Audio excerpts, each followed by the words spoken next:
Buenas tardes a todos y a todas. Bueno, la idea de esta presentación es hacer comentarios acerca del libro rojo de Jung. El interés de este trabajo. El presente trabajo pretende abordar desde nuestro punto de vista y de modo integral el trayecto simbólico transferencial de esta obra. Es un estudio necesario para todos aquellos que quieran profundizar sus conocimientos en los arquetipos, alegorías y símbolos propios de los procesos internos. El libro rojo es un símbolo del pleroma que reúne todos los opuestos. Delata un largo viaje por las imágenes de la interioridad de Jung en su proceso de individuación. Pleroma es un vocablo griego del verbo plero, que significa llenar. Es un elemento común de muchas doctrinas gnósticas, que se define como la unidad primordial, de la que surgen el resto de los elementos que existen. Dicho de otra forma, el pleroma significa la plenitud. Individuación. Según Jung, la individuación es la integración de los opuestos. Desarrollo. El libro rojo cuenta con el libro primero, que es El camino de lo venidero, que tiene un prólogo y 11 capítulos. El libro segundo, Las imágenes de lo errante, son 21 capítulos y termina con Escrutinio, que tiene 15 apartados. Este libro es de carácter íntimo, confesional, extremadamente personal. Habla de la confrontación de Jung con sus imágenes y sus diferentes personajes internos. Es un extraordinario trabajo de integración de los contenidos mentales del autor. Podemos observar un recorrido por los tres planos: plano bajo, plano medio y plano alto. Los distintos personajes simbólicos en cada plano, generando transformaciones y transferencias. Es un proceso de autoconocimiento, de ascesis y revelación que lo conecta al autor con el sí mismo, con la esencia última de su ser. Los principios fundamentales de la realidad psíquica, según Jung, que son la totalidad, la polaridad y el proceso de individuación, guían de modo más o menos implícito el trayecto simbólico del texto. El espíritu de este tiempo, que domina lo humano en nosotros, es decir, que psicológicamente podríamos denominar el yo, está determinado por la utilidad, el valor y la justificación. Por ello, no es por vía de la justificación del discurso racional que se puede presentar lo que se anuncia.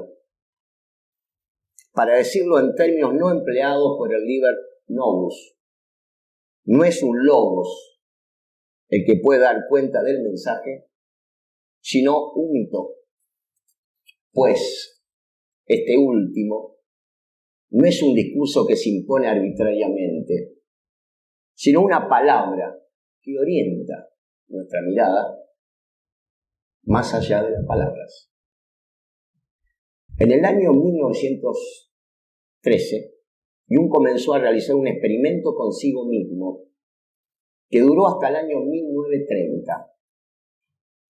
era el desarrollo de una técnica para llegar al fondo de sus procesos internos, traducir sus contenidos internos, sus emociones, en imágenes.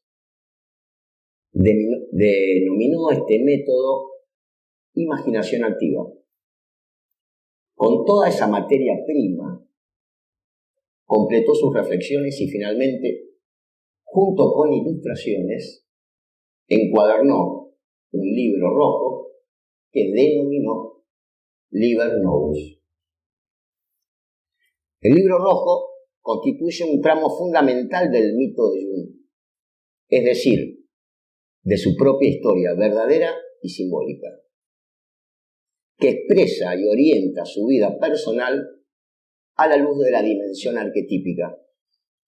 Por ello, la obra reclama un abordaje más profundo y más sutil que el que puede merecer el diario de un pensador célebre. El libro rojo es un libro profético,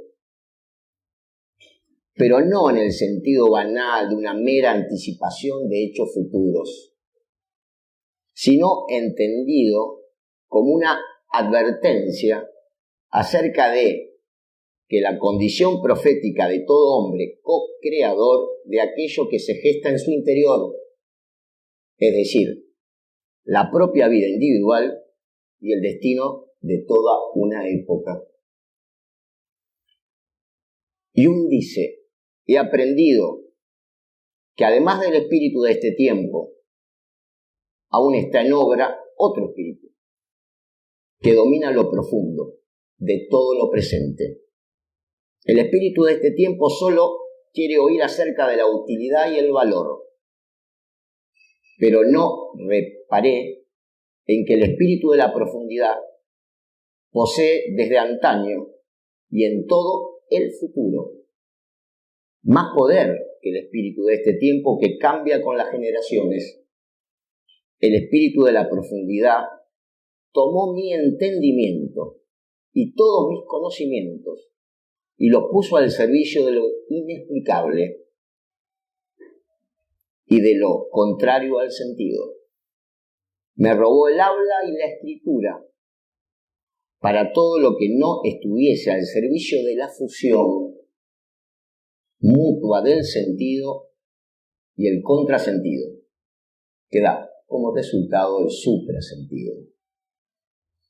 Los diversos personajes que aparecen en el mundo interno de Jung, Elías, Salomé, el diablo, el asceta cristiano Amonio, Isúbar, Filemón, la serpiente, el ave y muchos otros, la transformación de los personajes, el tránsito por los distintos planos, bajo, medio y alto, es un recorrido audaz, sin censuras, donde Jung se anima a indagar sobre sus sombras, sobre sus miserias, sobre sus temores, para poder, únicamente así, llegar a conocer la profundidad de la existencia humana, donde se revelan los misterios, donde se traducen en imágenes lo primordial, lo arquetípico, que está guardado y atesorado en el proceso humano.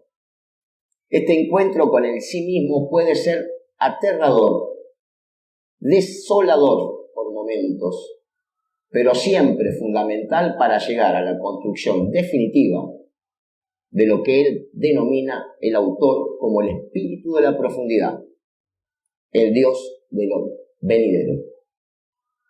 El libro está repleto de símbolos de diversas tradiciones espirituales, presentados por una suerte de sincretismo espontáneo. En el trayecto visionario del libro rojo aparecen numerosos símbolos y aún conceptos pertenecientes a diversas tradiciones espirituales, aunque asimilados de un modo peculiar. Los personajes religiosos y míticos y los complejos rituales son el crisol y la manifestación de aquello que intenta elaborarse en la psiquis. Ahora bien, Jung no está fundando una nueva religión sincrética y su correspondiente teología, sino manifestando la imagen del Dios venidero, que a través de los símbolos, de las tradiciones que se renuevan y se transforman en el fondo de la psique humana. El hermetismo y el gnosticismo constituyen el principal trasfondo simbólico religioso del Liber Novus. Basta recorrer por el momento la figura de Abraxas, el demiurgo gnóstico. Demiurgo gnóstico es la descripción de una deidad que en la filosofía idealista de Platón y en la mística neoplatónica era considerado un Dios creador del mundo y autor del universo. Entonces,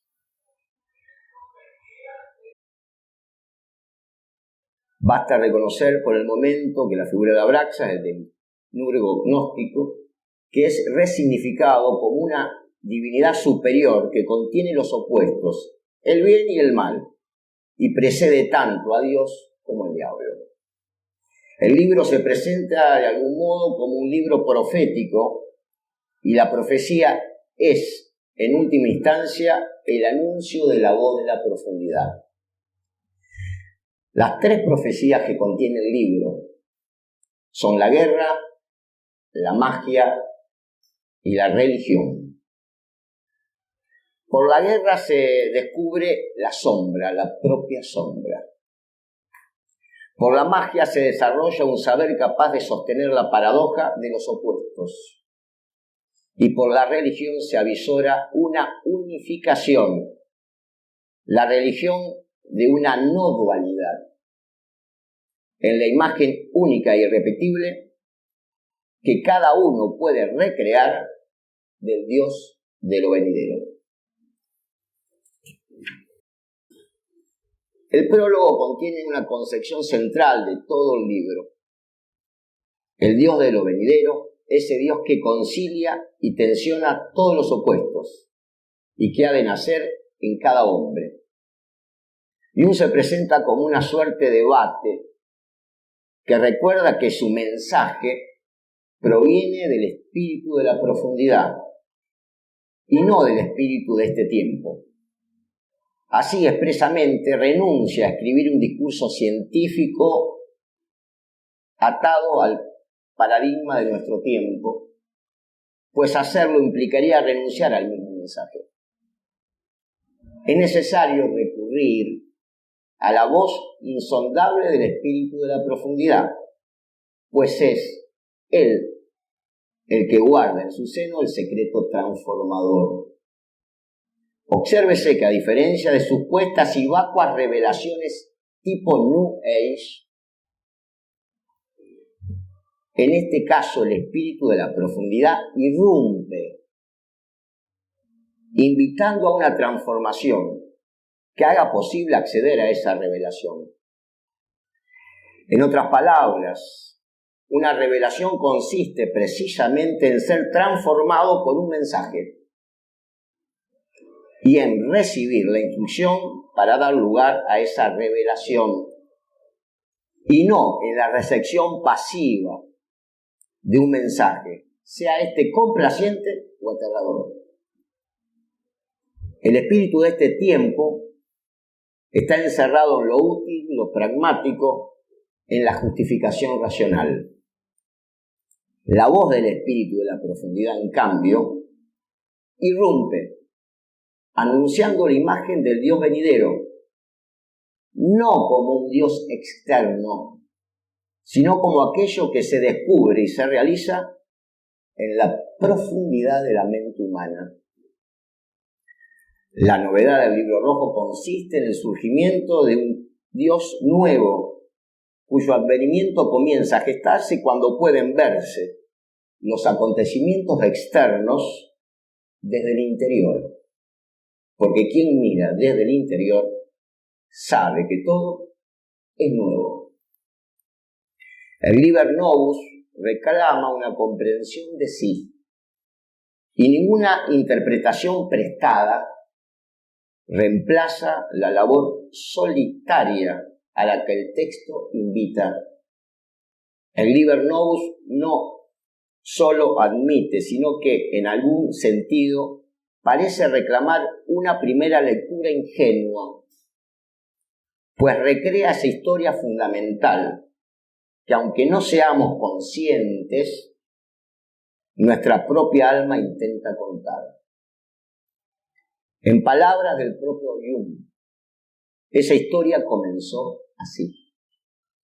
En alguna parte, alguna vez hubo una flor, una piedra, un cristal, una reina y un rey, un palacio, un amado y una amada.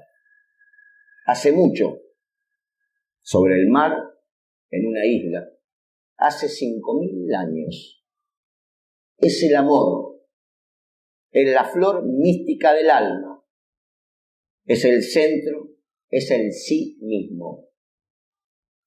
Se trata de la historia universal,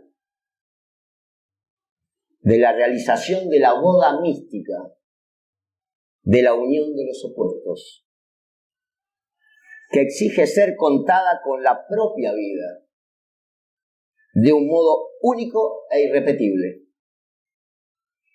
Pero el hombre contemporáneo se ha tornado incapaz de vivir su propio mundo simbólico. Por eso Jung añade: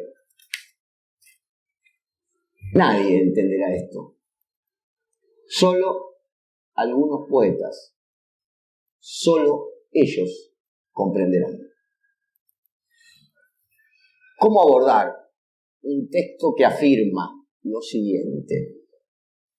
La práctica de la magia consiste en que lo incomprensible se haga comprensible de una manera y de un modo no comprensible. El capítulo 20 de la mirada interna, la realidad interior, escrita por nuestro maestro, el maestro Silo, me facilitó conectarme con la lectura y la atmósfera a la que invita el libro,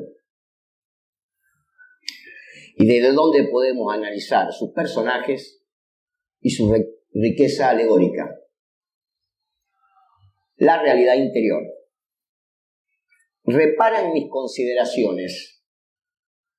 En ellas no habrás de intuir sino alegóricos fenómenos y paisajes del mundo externo, pero también en ellas hay descripciones del mundo mental.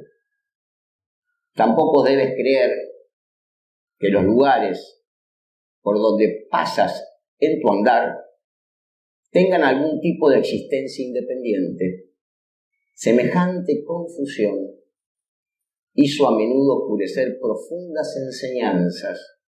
Allí, hasta hoy, algunos creen que cielos, infiernos, ángeles, demonios, monstruos, castillos encantados, ciudades remotas y demás, tienen realidad visible para los iluminados. El mismo prejuicio, pero con interpretación inversa, ha hecho presa de escépticos sin sabiduría que tomaron esas cosas por simples ilusiones o alucinaciones padecidas por mentes afiebradas. Debo repetir entonces que en todo esto debes comprender que se trata de verdaderos estados mentales, aunque simbolizados con objetos propios del mundo externo. Toma en cuenta lo dicho y aprenda a descubrir la verdad tras las alegorías, que en ocasiones desvían a la mente, pero que en otras traducen realidades imposibles de captar sin representación. Cuando se habló de las ciudades de los dioses, a donde quisieron arribar numerosos héroes de distintos pueblos, cuando se habló de caídas y diluvios, se dijo una gran verdad interior. Luego los redentores trajeron su mensaje y llegaron a nosotros en doble naturaleza, para restablecer aquella nostálgica unidad perdida. También entonces se dijo una gran verdad interior. Sin embargo, cuando se dijo todo aquello colocándolo fuera de la mente, se erró o se mintió. Inversamente, el mundo externo confundido con la interna mirada obliga a ésta a recorrer nuevos caminos. Así hoy, vuela hacia las estrellas el héroe de esta edad. Vuela a través de regiones antes ignoradas. Vuela hacia fuera de su mundo y sin saberlo, va impulsado hasta el interno y luminoso centro. En síntesis, el Dios venidero solo puede nacer si se asumen todas las tradiciones tal como viven en el fondo de la psique humana. El hombre occidental debe asumir su cristianismo, su paganismo, su espíritu científico, el pensamiento mágico arcaico, la misma religiosidad oriental que le es ajena, pero que opera compensatoriamente.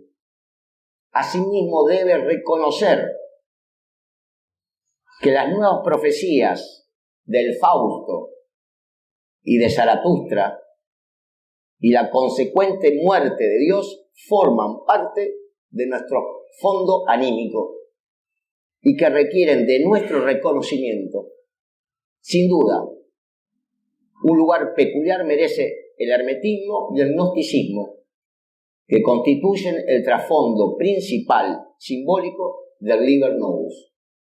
Esto sería una simplificación, calificar a la obra de gnóstica o hermética. La apropiación libre de ambas tradiciones de algún modo anticipa el sincretismo en el que Jung ahondará cuando se aboque al estudio de la alquimia. Por cierto, excede este espacio una referencia sobre el tema. Es sabido que, al menos en los inicios de la obra teórica, Jung concibe el mito del héroe como una de las expresiones simbólicas universales más adecuadas para dar cuenta del proceso de individuación. En definitiva, el héroe se entrega a una aventura fascinante y tremenda. Se interna en las oscuras incertidumbres de sus propias tinieblas. Enfrenta potencias luminosas con las cuales lucha y se reconcilia, creándose así una personalidad más amplia. En principio, el héroe solo cuenta consigo mismo, con la débil conciencia individual, pero con la consecución de su aventura se torna cada vez con mayor evidencia la presencia de un guía, de un espíritu superior, de un daimón que constituye una conciencia más alta, una conciencia capaz de anticiparse a la inmediatez de los hechos y poder captar el verdadero sentido. Daimon no se puede traducir, es un término griego, con el que los griegos se referían al destino individual de cada cual. El término tenía connotaciones religiosas y se consideraba que el destino de cada cual era algo divino, asignado por los dioses. En ese contexto era con frecuencia personificado de forma similar a la que otras culturas percibieron como ángeles o demonios. A la experiencia que relata Jung podemos asociarla también con los antecedentes de las 4 disciplinas. Desde antiguo existieron procedimientos capaces de llevar a las personas hacia estados de conciencia excepcionales en los que se yuxtaponía la mayor amplitud e inspiración mental con el entorpecimiento de las facultades habituales. Aquellos estados alterados presentaron similitudes con el sueño, la embriaguez, algunas intoxicaciones y la demencia. Frecuentemente, la producción de tales anomalías fue asociada con fuerzas naturales que se manifestaban precisamente en los paisajes mentales especiales. A medida que comenzó a comprender la importancia de aquellos fenómenos, se fueron depurando explicaciones y técnicas con la intención de dar dirección a procesos que en principio estaban fuera de control. Ya en épocas históricas, en las distintas culturas y con frecuencia a la sombra de las religiones, se desarrollaron escuelas místicas que fueron ensayando sus vías de acceso hacia lo profundo. Todavía hoy en la cultura material, en los mitos, leyendas y producciones literarias, se pueden apreciar fragmentos de concepciones y prácticas grupales e individuales muy avanzadas para las épocas en las que esa gente vivieron. Observaciones. En el recorrer de los distintos capítulos vemos cómo se manifiestan los opuestos. El rojo o el diablo, representando el encadenamiento a los sentidos, la fiesta, los placeres de la vida. Amonio, el anacoreta, un empecinado dogmático religioso que abandona al mundo para irse al desierto, sin buscarse a sí mismo. Bastó que alguien le mostrara su sombra para que toda su fe se derrumbe. El profesor psiquiatra del manicomio representa el status quo de la psiquiatría convencional, encerrada sobre sí misma, escéptico y racional, incapaz de distinguir entre locura, psicosis, delirio místico con revelación mística. La cocinera del manicomio representa a la creyente devocional que en todo ve las señales de Dios. Elías, el anciano, un anciano sabio, representa al logos, la sabiduría, el entendimiento, la comprensión. Salomé, su hija ciega, representa el eros, el placer, la pasión, la exaltación, el anhelo, la seducción. Filemón representa a un guía que lo orienta en el arte de la magia, que solo se aprende cuando se va más allá de la razón y las palabras. Filemón es el maestro que calla, que no enseña o enseña en el silencio. Es el maestro que se oculta para que cada uno oiga su propia voz. Si la boca de los dioses calla, entonces cada uno puede escuchar y conectar con su propia voz. La serpiente y el pájaro representan el poder y la fuerza en el plano bajo y el mensajero en el plano alto.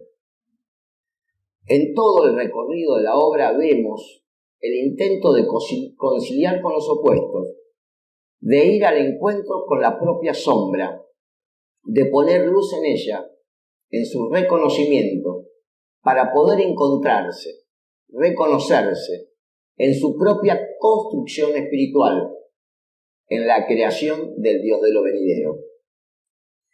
En el epílogo de su obra maestra, Jung resume su extraordinaria experiencia. He trabajado en este libro durante 16 años. En 1930, el conocimiento de la alquimia me apartó de él. El comienzo del fin sucedió en 1928, cuando se me envió el texto La Flor de Oro, un tratado de alquimia. Entonces el contenido de este libro halló el camino a la realidad y ya no pude seguir trabajando en él. Al observador superficial le parecerá una locura. De hecho, se hubiese convertido en una locura si yo no hubiera podido captar la avallazadora fuerza de las experiencias originarias. Con la ayuda de la alquimia pude finalmente ordenarlas en un todo.